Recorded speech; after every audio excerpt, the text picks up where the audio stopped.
Hello, sir. 3, 2, 1. Hello and welcome to Brown बंदे के जाटो review. पुराना वो था. इसको क्या बोले अपन, इंटरव्यू विद पराक्रम? नहीं, ये बेसिकली ये आपको बिल्कुल सेटअप बहुत पैसा देखा हुआ सा लग रहा होगा. मैंने एक अंडर अचीवर किया था जो अंडर अचीवर ही रह गया शो, और ये हमारा एक दूसरा सेगमेंट है क्योंकि अभी मेरी सीरीज़ रिलीज़ हो गई है, 1 हफ्ता हो गया है. तो नाम क्या है? अरे सबको पता है, ज़िंदगी बिजार है, इतना प्रमोट किया है उसको तो सबको पता ही है. वो किधर अवेलेबल है वैसे? ऑडिबल पे. ऑडिबल पे. अच्छा, तो उसके लिंक्स नीचे होंगे ना? हाँ, लिंक्स वगैरह सब इसमें डिस्क्रिप्शन में है, आप देखो. सुनो सीरीज़ बहुत ही मेहनत से लिखी है, बहुत ही शिद्दत से लिखी है. कितने साल हो गया, 4 साल हो गया उसको परस्यू करते हुए. मेरे बाल उड़ रहे हैं तो इसलिए आप माफ़ कर देना, बहुत तेज़ हवा है आज. तो उसको 4 साल हो गए लिखते हुए, तो बड़ा मज़ा आया उसको लिखते हुए और बड़ा दुख भी हुआ उसको लिखते हुए, बहुत ही कष्ट भी झेला. तो वो सारा जो एक्सपीरियंस है उसको मैं एक वीडियो में कंसोलिडेट करना चाहता था. सुबिन भी मेरे को पुश कर रहा था कि to make one video where I tell newbies how to survive, how to thrive, how to write, how to pitch, how to earn. So basically how to earn money from your writing is the basic purpose of this video. तो please सुनो, शायद आपको कुछ value मिले इससे. और मैं वैसे इंटरव्यूई हूँ और ये इंटरव्यूअर है, लेकिन मैं ज़्यादा बोल रहा हूँ और ये मुझसे ज़्यादा राइटर लग रहा है. Over to Subin. अब बस ये चश्मा दे रहा है. तो ये ऑडियो शो है आपका? हाँ, ऑडियो शो है. ज़िंदगी बेजार है, सुन लो. 24 एपिसोड की सीरीज़ है और अब बहुत ही रिलेटेबल लगेगी शायद आज के कंटेक्स्ट में, और मज़ा आएगा सुनते हुए. मेरे को बड़ा मज़ा आया सुनते हुए. जब मैंने अपना फाइनल सुना तो मेरे को बड़ा मज़ा आया, आपको भी आ जाएगा. हाँ, तो ये पहला क्वेश्चन है कि ऑडियो शो और पॉडकास्ट में क्या डिफरेंस रहता है? ऑडियो शो और पॉडकास्ट में क्या डिफरेंस होता है? मैं ये समझता हूँ कि पॉडकास्ट जो मैंने सुना है वो बहुत ज़्यादा नॉन फिक्शनल होते हैं. ऑडियो शो मेरे को लगा कि इसमें थोड़ी सी लिबर्टी है कि मैं नेटफ्लिक्स सीरीज़ टाइप बना लूँ. अगर मैं अपने शो की बात करूँ, ज़िंदगी बिजार है, तो उसमें कैरेक्टर्स है, उनकी एक स्टोरी है, उनका एक प्लॉट है जो ड्राइव कर रहा है, थ्राइव कर रहा है, और उसी मिलियू में वो कहानी चल रही है, उनके एनवायरनमेंट में चल रही है. तो एक तरह का लिबर्टी है टू एक वर्ल्ड बनाना, अपनी दुनिया बनाना. पॉडकास्ट मेरे को लगता है कि अगर मैं जैसे ये अगर मैं ऑडियो में डाल दूँ तो एक शायद पॉडकास्ट होगा, क्योंकि एक नॉन फिक्शनल चीज़ है, एक वैल्यू मतलब थोड़ी एजुकेशन या नॉलेज वाली चीज़ है, तो मैं इसको पॉडकास्ट कह सकता हूँ. ऑडियो शो थोड़ा सा ये हो गया कि मैं एक नेटफ्लिक्स जैसा शो बना सकता हूँ, एक खुद का शो क्रिएटर की तरह. तो एक तरह की वो लिबर्टी होती है, और आने वाला ज़माना ऑडियो शो का है जो मैं समझता हूँ. पॉडकास्ट एज इन जो ये नॉन फिक्शनल पॉडकास्ट होते हैं, मेरे को लगता है कि अब बहुत ज़्यादा हो गए हैं, अब हर कोई बना रहा है. और आप भी अगर आप भी पॉडकास्ट बनाना चाहते हो, anchor.fm है, आप बनाओ, वो आपका डिस्ट्रीब्यूट कर देगा स्पॉटिफाई, एप्पल म्यूज़िक और जितने भी ये सारे प्लेटफॉर्म्स हैं वहाँ पे आपका आ जाएगा. गाना पे भी आ जाएगा, हब ऊपर है, anchor.fm है. इनसे आप अपना पॉडकास्ट बना के डाल सकते हो. पर उसमें एक कंडीशन अप्लाई ये है कि वो काफ़ी पैशन प्रोजेक्ट होगा. क्यों पैशन प्रोजेक्ट होगा? क्योंकि उसमें अर्निंग बहुत लेट है या बहुत ज़्यादा वेटिंग है और बहुत ज़्यादा कंटेंट है, तो आपको बहुत ज़्यादा प्रमोशन करना पड़ेगा अपने पॉडकास्ट का. तो उस वे में शायद आपको एक सेकंड ब्राइटनेस, हाँ, उस वे में आपको शायद थोड़ा सा मेहनत करनी पड़ेगी अगर आप पर्सनली खुद से डालते हो. लेकिन आप जिस मोमेंट डालोगे वो आपके यूज़र्स या आपके लिसनर्स तक पहुंच जाएगा. वो पॉडकास्ट anchor.fm और हब ऊपर स्टूडियो, तो आप वो प्लेटफॉर्म भी ट्राई कर सकते हो, बट पहले दिन से कमाई नहीं है उनमें. तो एंकर एफएम तो फिर वो कमीशन भी देगा ना शायद? अगर नहीं, एंकर एफएम वगैरह कमीशन नहीं लेते, डायरेक्टली डाल देते हैं, कोई कमीशन नहीं है. नहीं, हाँ. अगर अर्निंग हुई तो डेफिनेटली कुछ ना कुछ उनका होगा, फीस वगैरह की, प्लेटफॉर्म फीस वगैरह जो भी होगी. तो वो क्या है? हब ऊपर भी एक प्लेटफॉर्म है, इंडियन है, उन्होंने एंकर को ही रिप ऑफ किया है. तो उस पर भी आप अपना पॉडकास्ट डालोगे तो गाना.com पे पहले दिन से आ जाएगा वो. अरे वाह. बट कमाई नहीं है पहले दिन से. हाँ, तो वो चीज़ आप देख लेना. आई थिंक वो पॉडकास्ट वाला तो फिर स्पॉन्सर्स लाने पड़ेंगे, उससे होगा. स्पॉन्सर्स लाने पड़ेंगे, अपनी एक ऑडियंस बनानी पड़ेगी, वो क्या कहते हैं, अपनी नीच जो भी होता है वो बनानी पड़ेगी. आप एक ब्रांड हो तो डेफिनेटली वो चलेगा. भुवन बैम हो आप तो आपके लोग सुनेंगे वो पॉडकास्ट. आप ऊपर पे भी डालो चाहे जिस पे भी डालो. तो एक तरह की जद्दोजहद है कि आपको खुद प्रमोट करना है. अगर आप एक राइटर हो तो मैं नहीं रिकमेंड करूँगा हब ऊपर या एंकर एफएम, क्योंकि आपकी पहले दिन से कमाई नहीं है. उससे अच्छा आप पिच करो. बहुत सारे प्लेटफॉर्म्स हैं जिनके बारे में अभी आगे डिस्कस कर लूँगा. तो डेफिनेटली तो मैं स्टार्टिंग के लिए कहूँगा कि आप ऑडियो शोज़ पे वर्क करना स्टार्ट कर सकते हो. अगर आप चाहते हो कि एक नेटफ्लिक्स सीरीज़ बनाना, जो नेटफ्लिक्स तक आप नहीं पिच कर पा रहे तो उसको छोटा रेंज बना के उसको ऑडियो शो बना सकते हो, तो आप वो चीज़ कर सकते हो। सेकंड क्वेश्चन, हाँ तो सेकंड क्वेश्चन है व्हाट्स है इंटरव्यू बना रहा है, सेकंड क्वेश्चन है, हमें चल तो- पूछ सवाल पूछ। तो ये कैसे पूछो? ये मेरे what बचपन का sells? दोस्त है, मतलब हम लोग LKG से पढ़े हैं साथ में, ये लाइन में आगे खड़ा होता था, मैं बस 5 नंबर पे खड़ा होता था, मैं भी कोई ज़्यादा लंबा नहीं था, तो LKG से साथ पढ़े यहीं। अभी इंटरव्यू में हुए हैं। मैं कितने 25-26 साल का हूँ, तो 5-6 साल की उम्र में मिले थे, तो 20 साल तो हो ही गए। मतलब दोस्त मेरा ये 15 साल या 16 साल में बना, लेकिन ठीक है। हाँ, क्या कंटेक्स्ट दे रहा है तो? नहीं, मैं ये बोल रहा हूँ कि ऐसे बोल रहा है आपका सेकंड क्वेश्चन है। नहीं Bollywood अबे हंगामा ये मे भी बॉलीवुड हंगामा प्लीज हायर मी। अबे नहीं तो ये कैसे पूछ रहे हो व्हाट सेल्स इन द, वही तो क्वेश्चन तो पूछना पड़ेगा ना। हाँ पूछ, जो भी पूछ। व्हाट सेल्स इन पॉडकास्ट और ऑडियो शो राइटिंग? ये तू मुझे बता रहा है, पूछ रहा है? क्या बिकता है साहब? अच्छा ठीक है, तो क्या बिकता है पॉडकास्ट या ऑडियो शो में? मेरे को अभी लगता है जैसे अभी जो प्लेटफॉर्म है, अगर आप देखो तो ऑडिबल है सबसे बड़ा प्लेटफॉर्म, सेकंड प्लेटफॉर्म मैं कह सकता हूँ स्टोरी टेल है, ये सब प्लेटफॉर्म है। इन पे जो कंटेंट चल रहा है, मैं जो देखता हूँ, रोमांस बहुत चलता है, फिक्शन चलता है, लेकिन साथ ही साथ जो नॉन फिक्शन कंटेंट है, जैसे विक्रम बेताल जैसा शो भी ऑडिबल का एक हिट शो है, या जो माइथोलॉजिकल भी हैं वो भी चल रहे हैं। सबसे पॉपुलर जो यूएस का ऑडिबल का शो है वो सैंडमैन है, जिन्होंने माइथोलॉजिकल और एक कॉमिक बुक को लेकर उन्होंने मिक्स किया है। तो कुछ भी चल सकता है, ऐसा नहीं है कि मतलब एक स्पेसिफिक जॉनर या स्पेसिफिक तरीके के शो चलेंगे। तो मैं वही कह रहा हूँ कि हम लोग एक पूरा नेटफ्लिक्स शो बना सकते हैं थ्रू ऑडियो रादर देन, क्योंकि उसमें मेहनत भी कम है, पैसा भी कम है, और आप बहुत ज़्यादा लिबर्टी ले सकते हो। मैं 20 सीन लिख सकता हूँ ऑडियो में, पर शो में शायद मुझे वो 10 करने पड़ेंगे, क्योंकि उतनी रिसोर्सेज या उतनी वो नहीं होगी कैपेबिलिटी। तो एक तरह की बहुत लिबर्टी इन राइटिंग, मैंने बहुत लिबर्टी लिया है इस शो में लिखने में। तो वैसे ही मैं पुश कर रहा हूँ, मैं ये कह रहा हूँ राइटर्स जो और फॉर्मेट्स के लिए ट्राई कर रहे हैं, शॉर्ट फिल्म्स बना रहे हैं, ये कर रहे हैं, ऑडियो शो भी ट्राई कर लो, क्या जा रहा है। अच्छी चीज़ है कि आप बहुत अपने आप को पुश कर सकते हो राइटिंग, और बहुत ज़्यादा लिबर्टी ले सकते हो। जो आप बताना चाहते हो ना कहानी, जिस तरीके में बताना चाहते हो, आप उस तरीके में ऑडियो में बता सकते हो। I think we have a audience there in the left, in the right, sorry. हाँ, तो हमारे पास ऑडियंस भी आती रहती है, तो उस तरीके में आप उसको ले सकते हो। तो डेफिनेटली कुछ भी बिक सकता है, आप बस ट्राई करो, बस अच्छा होना चाहिए, मतलब सुनने में मज़ा आए उस चीज़ को। What to pitch in initial stages? What to pitch in initial stages में क्या पिच करो? जब आप किसी भी प्रोडक्शन हाउस को पिच कर रहे हो, तो आप सबसे पहले क्या है, उसकी लॉग लाइन लिखो। आप शो का नाम अच्छा होना चाहिए, पहली चीज़ तो ये, शो का नाम ऐसा होना चाहिए कि इतना अच्छा या अतरंगी होना चाहिए कि लोगों का ध्यान, जो भी आपका पिच पढ़ने वाला है उसका ध्यान अट्रैक्ट हो उस चीज़ पर। और लॉग लाइन होनी चाहिए, एक लाइन में आप बता दो कि स्टोरी क्या है, इंटरेस्टिंग होनी चाहिए लॉग लाइन। थोड़ा सा सवाल से ख़त्म करना कि क्या रिडेम्पशन ग्राउंड बनेगा आकाश के लिए, ऐसा कुछ हो लॉग लाइन में, तो पढ़ने का मन करे उसको। नाम कैसे डिसाइड किया? नाम कैसे डिसाइड किया? अब मेरा तो ज़िंदगी बिज़ार है, तो उस टाइम क्या है कि बहुत ज़्यादा मैं इंस्टाग्राम चला रहा था, तो वहाँ लड़कियाँ फ़ैन बॉइंग कर रही थी उस पर, क्या नाम है, फवाद खान पे, उसका शो आता है ज़िंदगी गुलजार है। तो मैंने कहा यार गुलजार तो नहीं है अपनी ज़िंदगी, अपनी तो बिज़ार है।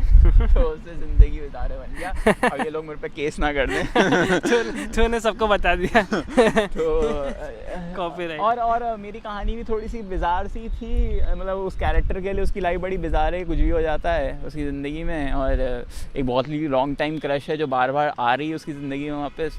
तो एक तरह का बिज़ार लेकिन रियलिटी से एक्सपीरियंस था, तो ठीक है। मतलब ज़िंदगी के बारे में बहुत कहा गया ना, life is strange, life is this, life is that, तो मैंने कहा अब ज़िंदगी बिज़ार भी हो सकती है थोड़ी, तो इस वे में उसको बिज़ार है। इसलिए अब मेरे को लगता है नाम भी लोगों को उनको अट्रैक्ट किया, जहाँ पे मैंने पिच किया ऑडिबल, जो मेरे प्रोड्यूसर थे उनको अच्छा लगा, यार अतरंगी सा नाम है, और उन्होंने सुन लिया। मेरे केस में मैंने पायलट बनाया था एक खुद की आवाज़ में, और उसको पिच किया था, तो मेरे लिए वो चीज़ वर्क कर गई। आपके लिए क्या वर्क करेगा? मैं ये कहूँगा कि अगर आप अच्छे से लॉग लाइन लिखोगे, अच्छे से नाम डिसाइड करोगे, अच्छा सा एक कंसेप्ट नोट बनाओगे कि कैरेक्टर्स क्या हैं, ट्रीटमेंट बताओगे, अपनी टारगेट ऑडियंस बताओगे, ये बताओगे नंबर ऑफ एपिसोड कितने मिनट का होगा, कितने वॉइस आर्टिस्ट लगेंगे, इतनी क्लैरिटी अगर आपने अपनी पहले आप पिच डेक में दे दिया ना अपने प्रोडक्शन हाउस को, तो आपको सीरियस राइटर समझेगा। और सबसे पहली चीज़ जो मैं हर राइटर को बोलूँगा, जो भी चाहे जो भी जिस भी जॉनर में लिख रहा हो, जिस भी मतलब प्रोडक्शन हाउसेस के लिए लिख रहा हो, वो अपने आप को SWA में रजिस्टर करा ले। उससे क्या होगा, जब आप भी कभी भी पिच करो तो अपनी स्क्रिप्ट रजिस्टर करा के पिच करो। SW क्या? स्क्रीन राइटर एसोसिएशन, हाँ, उसकी वेबसाइट। हाँ, वेबसाइट भी है और एक इंडस्ट्री नॉर्म है कि आप वहाँ पे रजिस्टर्ड राइटर होने चाहिए हो। तो एक तरह का मतलब वो कम्युनिटी है और आपको वहाँ पे अपॉर्चुनिटीज़ भी मिलती है, कम है अपॉर्चुनिटीज़ तो, लेकिन उसमें क्या है कि आप अपना स्क्रिप्ट को रजिस्टर करा सकते हो। अगर मान लीजिए आपकी स्क्रिप्ट कोई चुरा ले, तो वो कहते हैं कि हम आपके लिए केस फाइट करेंगे। बस वो उसकी एक फ़ीस लेते हैं रजिस्ट्रेशन की, वो है 3,000 या 3,500 3 साल की। तो मैं कहूँगा कि पहले SWA में रजिस्टर कराना, वहाँ पे अपनी स्क्रिप्ट रजिस्टर कराना और फिर आगे भेजना। मतलब वो लोग एक थप्पा लगा के देंगे, कॉपीराइटेड है मेरे नाम पर, मतलब जो भी राइटर उसको रजिस्टर करा रहा है उसके नाम पे वो कॉपीराइट करके उसको देंगे। तो एक तरह का आप पहले वो रजिस्टर करा के फिर अपनी स्क्रिप्ट प्रोडक्शन हाउस को पिच करना। पहले तो क्वायरी मेल डाल देना प्रोडक्शन हाउस पे कि मैं राइटर हूँ, मुझे ये अपनी स्क्रिप्ट है या अपना ऑडियो शो है, मुझे आपको पिच करना है, क्या क्या भेजूँ या भेज दूँ क्या अपनी पिच डेक। वो कहेंगे मोस्ट प्रोबेबली 3-4 दिन में रिप्लाई आ जाएगा, नहीं आएगा तो अपडेट मेल डालिए, है या नहीं अपडेट, क्योंकि क्या होता है 50-100 मेल आते हैं, आपका दब जाता है मेल। तो अपडेट मेल बहुत ज़रूरी है, बार बार अपडेट्स मांगिए, है ना। नहीं मांगेंगे वो भूल जाएंगे। ऐसा नहीं है कि आप वो हो रहे हो क्लिंजी या आप उंगली कर रहे हो ज़्यादा, दब जाएगा आपका मेल, बहुत आते हैं मेल। तो इसलिए आप अपडेट मेल मांगिए कि मैंने डाला था मेल, क्या हुआ उसका, तो वो बोल देंगे हाँ पिच डेक भेज दो। जब वो देखेंगे आपने SW रजिस्टर करा रखा है, अच्छा नाम है, अच्छा लॉगलाइन है, अच्छा कंसेप्ट नोट है, डिटेल्स आपने दे रखी है, कितने नंबर ऑफ एपिसोड है, कितने घंटे का एपिसोड है या कितने मिनट का है या कितना कैरेक्टर्स चाहिए, वॉइस आर्टिस्ट चाहिए, एक तरह की क्लैरिटी होगी, तो आपको सीरियस राइटर कंसिडर करेंगे और डेफिनेटली आपका पायलट भी पढ़ना पसंद करेंगे। पायलट क्या होता है, फर्स्ट एपिसोड होता है, वो भी आप लिख के रखिए। इतनी मेहनत आप कर लीजिए, एक लॉगलाइन बना लीजिए, कंसेप्ट नोट बना लीजिए, डिटेल्स तैयार कर लीजिए और एक पायलट भी जारी रखिए बनाना, और ये आपका पिच डेक तैयार हो गया। और मैं आपको बता दूं, ये 6 डिजिट का माल आपने तैयार किया है, ठीक है। तो इसलिए कभी डिप्रेस मत होना, है ना। तो आप उसको आगे फिर बेचने की कोशिश फिर हम लोग चालू करेंगे। उसकी पिच डेक पहले तैयार करना ज़रूरी है। अच्छा, पिच डेक के बाद पिच मतलब कैसे करें वो, मतलब पिच डेक कैसे करें, पिच कैसे करें, जैसे बोला मेल डालो, सबसे ईजी चीज़ होती है। अगर आपका टारगेट है स्टोरी टेल, या आपका टारगेट है ऑडिबल, या आपका टारगेट है नेटफ्लिक्स, आप देखो वहाँ प्रोडक्शन हाउस कौन कौन काम कर रहे हैं।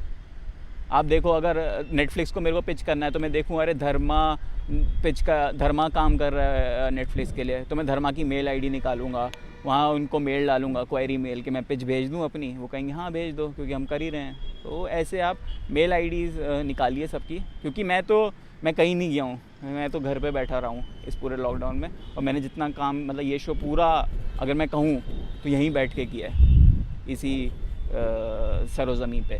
तो आप डेफिनेटली क्या बोलते हैं, कहीं जाने की ज़रूरत नहीं है। मेल आईडी एक बहुत बड़ा ईमेल एक बहुत बड़ा मीडियम है आज के टाइम में। आप मेल भेजो 2 सेकंड में पहुंच गया, जिसके पास पहुंचना है उस बंदे के पास पहुंच गया जो आपका काम बना सकता है। तो आप उससे ऐसी चीज़ पिच करो कि वो देखते ही हाँ कर दे।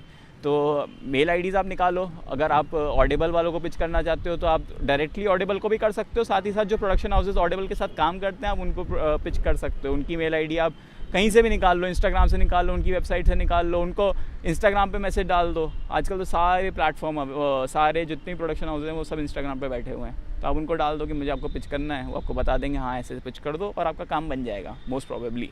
तो मतलब काम एज इन कि आपको मिल जाएगी मेल आईडी वगैरह जिन पे आप पिच कर सकते हो, जहाँ पे वो पड़ी जाएगी, तो आप ऐसे पिच कर सकते हो। How to make a show commercially viable? How to make a show commercially viable, मैं अपना एग्जांपल देता हूँ। ज़िंदगी बिजार है जब मैं स्टार्ट कर रहा था तो वो 6 एपिसोड का शो था, 6 का था, और जब मैंने पिच किया तो 6 का ही था। उन्होंने कहा अच्छा ठीक है, मैंने पायलट एपिसोड सुना, उन्होंने कहा बहुत बढ़िया है पायलट एपिसोड, हमको पूरा पढ़ना है। मैंने वो 6 एपिसोड की स्क्रिप्ट पढ़ा दी, उन्होंने कहा पोटेंशियल बहुत है, बहुत अच्छा है, लेकिन हम इसको 6 एपिसोड की तरह नहीं देख पा रहे, क्योंकि ये एक तरह की जर्नी है कैरेक्टर की, और एक काफ़ी ज़्यादा जर्नी को मैंने बहुत कंप्रेस करके बता रखा है। मैंने बहुत ज़्यादा उसको एक शॉर्ट फिल्म टाइप लिखा हुआ है, कि मैं जल्दी बता रहा हूँ। कहते नहीं, एक जर्नी है, इसको आराम से एक बार बैठो इस पे और इसको काम करो। इसको कम से कम 24 एपिसोड तक लेके जाओ उस जर्नी को। मतलब खींचने की ज़रूरत नहीं है, सीरियल नहीं बनाना टीवी सीरियल के वो चिमगम की तरह चिपका रहे हैं उसको, नहीं। पर इसको उन कैरेक्टर्स की जर्नी क्या है वो क्लैरिटी से आनी चाहिए। और प्लस उन्होंने मेरे को कहा कि तुम्हारा फ़ायदा होगा इस वे में कि तुम जब 6 एपिसोड अगर ऑडिबल को दे रहे हो तो तुम्हें 6 एपिसोड के पैसे मिलेंगे, 24 दे रहे हो तो तुम्हें 4 शो के बराबर पैसे मिलेंगे, और 6 4 24 तो 4 के हिसाब से हो गया ना। तो तुम क्यों उसको इतना अच्छे चीज़ को तुम इतना जल्दी ख़त्म करो, उसको 24 तक ले जाओ, इस जर्नी पूरी कवर करो, अच्छे से कवर करो, बहुत तुम्हारे पास स्कोप है इसमें, तो इसको करो। तो 1 साल मेरे को उसको 24 बनाने में लगा है। तो आप इसको क्या बोलते हैं, अब मेरे केस में चीज़ वर्क करी कि मैंने उसको 6 से 24 पे ले गया, तो मेरे लिए कमर्शियली वाइबल प्रोडक्ट बन गया, मेरे लिए भी, फाइनेंशियली भी, और उनके लिए ऑडिबल के लिए भी एक वैसे तरीके में बन गया कि हाँ ये हम लोग पिच कर सकते हैं, एक लंबा तरीका का रिटेंशन उनको मिलेगा उस शो में। तो आप भी अपना तरीका ढूंढिए कि आपके लिए क्या चीज़ वर्क करिए। अगर आपको भी लग रहा है कि हाँ मैं एक 10 एपिसोड की सीरीज़ को 20 एपिसोड का बना सकता हूँ, तो आप डेफिनेटली ट्राई कीजिए उस वे में, आपको भी फ़ायदा होगा। आपको पर एपिसोड चार्ज फ़ी मिलता है, तो आपको ज़्यादा मिलेगा, तो ऐसा आप वर्क करा सकते हो। प्लस आजकल एक चीज़ जो मेरे को लगी और जो मेरे राइटिंग में अनइंटेंशनली आई है कि वो रिप्रेजेंटेशंस है कि मेरी कहानी में एक LGBT कैरेक्टर भी है, मेरी कहानी में एक शायद वो लेकिन अनइंटेंशनली था, वो मैंने जानबूझ के नहीं किया।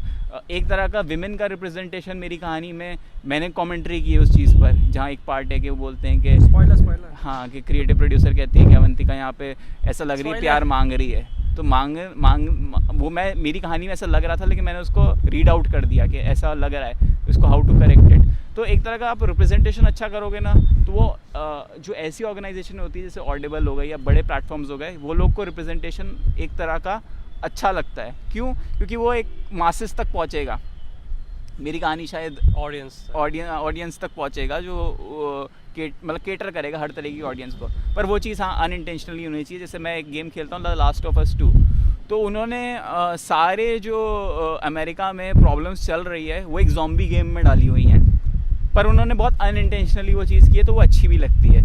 तो अगर आप वैसे तरीके की चीज़ लिखोगे ना, तो वो हर तरीके में कमर्शियली वाइबल भी होगा।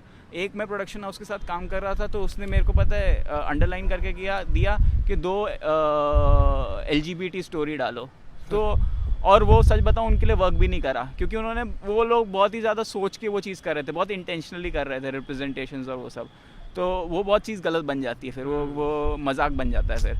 तो आप उसको अनइंटेंशनली अपनी राइटिंग में डालिए और वो करें, अगर आप उसको पुश करेंगे तो अच्छा बनेगा। मतलब एक तरीके में आपका प्रोडक्ट एक तरह का कंप्लीट पैकेज होगा फिर वो हर तरीके की ऑडियंस के लिए। तो रिप्रेजेंटेशंस मेरे को लगता है, और एक चीज़ लगती है कि आप राइटिंग में ऐसी चीज़ करिए, जैसे मैंने 24 एपिसोड पुश किया तो मेरे लिए फाइनेंशियली ठीक रहा और उनके लिए कमर्शियली ठीक रहा। तो ऐसी तरीके की टेक्निकलिटीज़ आपको ध्यान रखनी पड़ेगी। वो 24 एपिसोड कैसे डिसाइड हुआ है, किसने किया डिसाइड कि 24 बनेंगे, मतलब नंबर 24 कैसे है वो? पता नहीं, वो जब प्रोडक्शन था स्टार्टिंग में, हाँ। जब प्रोडक्शन हम लोग प्रोडक्शन हाउस था मेरा, उन्होंने वो नंबर मेरे को स्टेट किया था 24, तो मेरे दिमाग में 24 ही रह गया। अब क्या है, दिमाग अपने आप ही वो कैलकुलेशंस वगैरह करने लग जाता है कि अच्छा ये कहानी में ये होगा। सबसे बड़ी बात, जब आप डिसाइड कर लो ना ये मेरा नंबर है, ये फिगर है कि मेरे को इतना अचीव करने, इतने एपिसोड या इतना नंबर मेरे को अचीव करना है, आप उसका फिर एक एपिसोडिक ग्राफ लिख लो। एपिसोडिक ग्राफ क्या होता है? 3 लाइन में आप beginning middle and her episode का लिख रहे हो, मतलब एक पैराग्राफ आप हर एपिसोड के बारे में लिख रहे हो कि इस एपिसोड में आकाश इससे मिलेगा और उसके साथ ये होगा और उसके साथ फिर ये हो गया। सेकंड एपिसोड में आकाश इसके साथ मिला और फिर उसने ये प्लान बनाया और फिर ये हो गया। थर्ड एपिसोड में वो प्लान फेल हो गया और अब उसके कॉन्सिक्वेंसेस ये हो गए। फोर्थ एपिसोड में ये हो गया, फिफ्थ एपिसोड में वो हो गया। ऐसे आप एपिसोडिक ग्राफ बना लो तो आपको बहुत क्लैरिटी मिल जाएगा। वो कहते हैं कि अगर आपको एंडिंग पता हो फिल्म की तो आपके लिए फिल्म लिखना आसान हो जाएगा, है ना। तो वही चीज़ है कि आपको पता होगा ना आप किस चीज़ में एक्सप्लोर कर रहे हो। मेरे को राइटिंग में ज़्यादा टाइम नहीं लगा है, मेरे को एपिसोडिक ग्राफ में ज़्यादा टाइम लगा है, क्योंकि राइटिंग मेरे को पता था मैं क्या अचीव करने बैठा हूँ, तो वो तो हो जाएगा। अगर आप अच्छे राइटर हो आप डेफिनेटली वो अचीव कर लोगे, अगर आपको 3 लाइन भी मिल जाएगी उसके बारे में लिखने के लिए। क्या बताना क्या चाहते हो? खोल दे वो।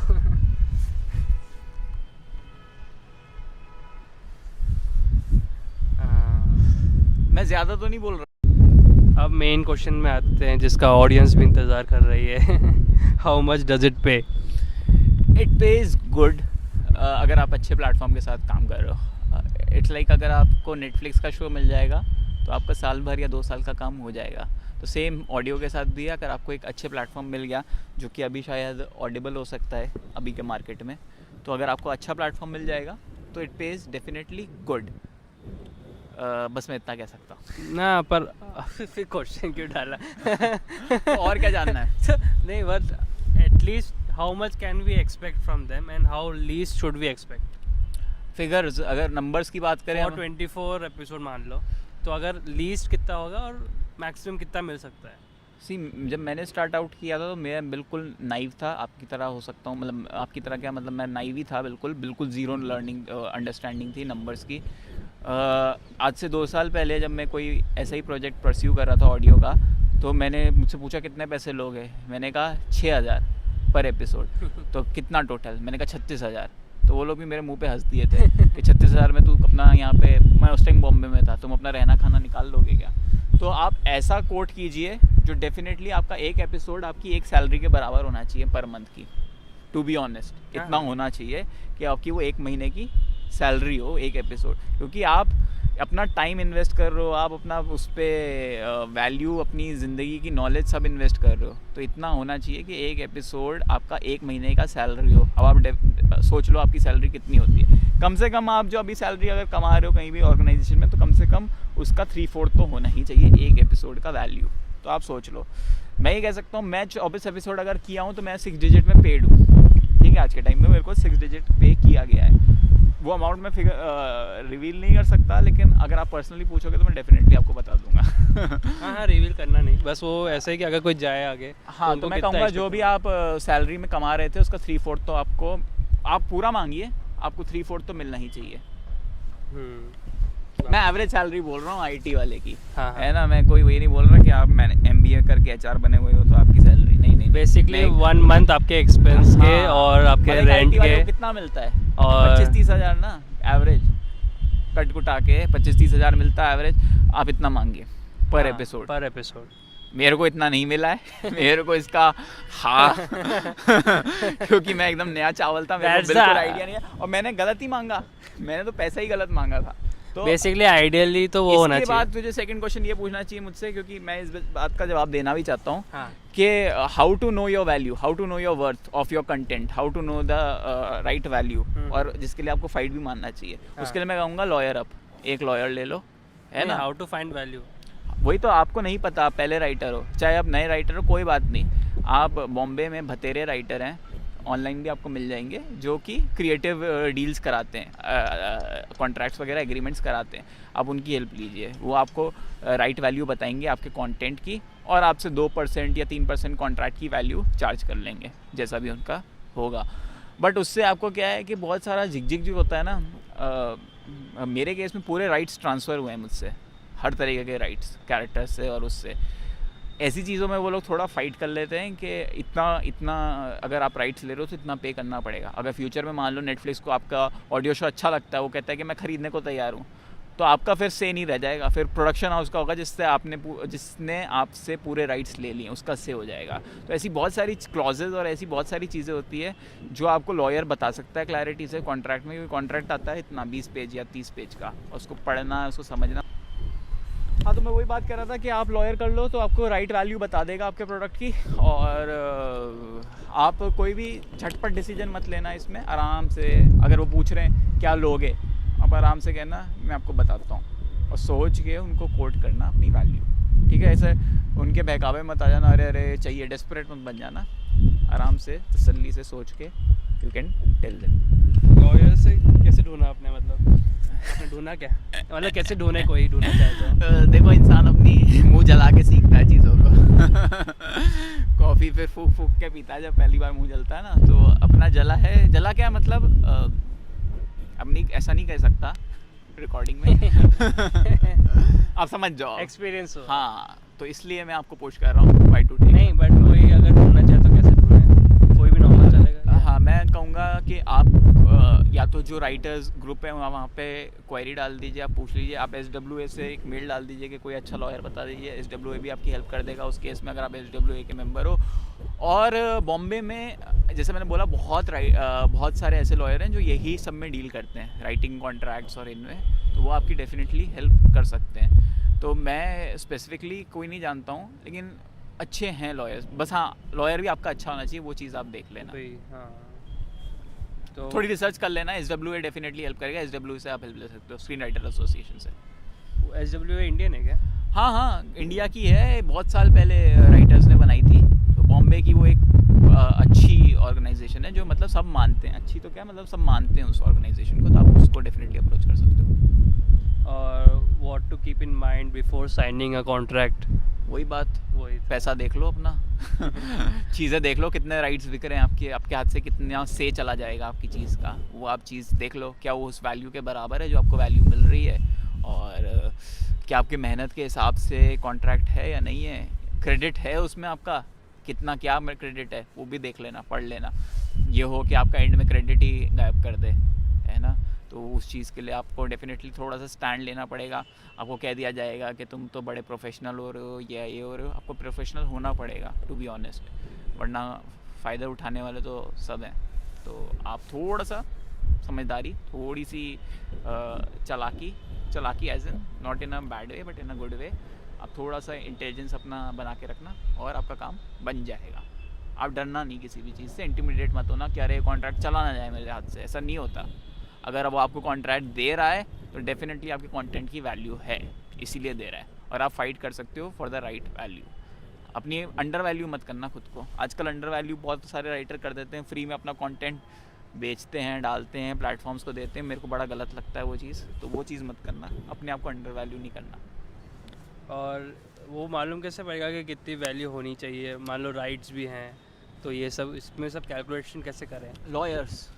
लॉयर ही बता सकता है जो इसमें डील करता है, ये नहीं जो आपने वो यहाँ घर के लॉयर उठा लिए, जो बॉम्बे में लॉयर हैं, जो हर रोज़ जो इनमें डील कर रहे हैं, जो इनमें उठ रहे हैं बैठ रहे हैं, जिनके पास पुराने कॉन्ट्रैक्ट है, जिनको पता है कि पुराने कॉन्ट्रैक्ट, पुराने इतने कॉन्ट्रैक्ट, इतने काम के पैसे कितने मिले, वो आपको सही वैल्यू बता सकते हैं। और जो राइटर्स अच्छी पोजीशंस पे जो काम कर रहे हैं वो आपको बता सकते हैं। अगर आज इरशाद कामिल है और वो एक गाना लिखता होगा किसी फिल्म के लिए, तो कम से कम 6 डिजिट तो चार्ज करता ही होगा ना एक गाने के लिए। तो आप सोच लीजिए, आपका अगर एक 2000-3000 का एपिसोड है वर्ड्स का, तो उसकी वैल्यू कितनी है? बहुत है वैल्यू। देखो क्रिएटिव माइंड्स की वैल्यू बहुत है। आपका हर एक वर्ड आपका प्रोड्यूस होना है, हर एक वर्ड प्रोड्यूस होना है ऑडियो पे, तो उसकी हर एक वर्ड की वैल्यू है। तो आप थोड़ी समझदारी, थोड़ी सी इंटेलिजेंस, और अगर आप लॉयर ढूंढ सकते हैं तो लॉयर बिल्कुल करिए, चाहे छोटे हों बड़े हों, राइटर जैसे भी हो। और शो को प्रमोट कैसे करें, और वो मतलब अपने ऑडियंस तक कैसे पहुँचे, उसका कुछ आइडिया है? ये मैं खुद सीख रहा हूँ। हाँ। अभी सुबह से ही 1-2 हफ्ते पहले बात हो रही थी, उसने कहा रील बनाओ।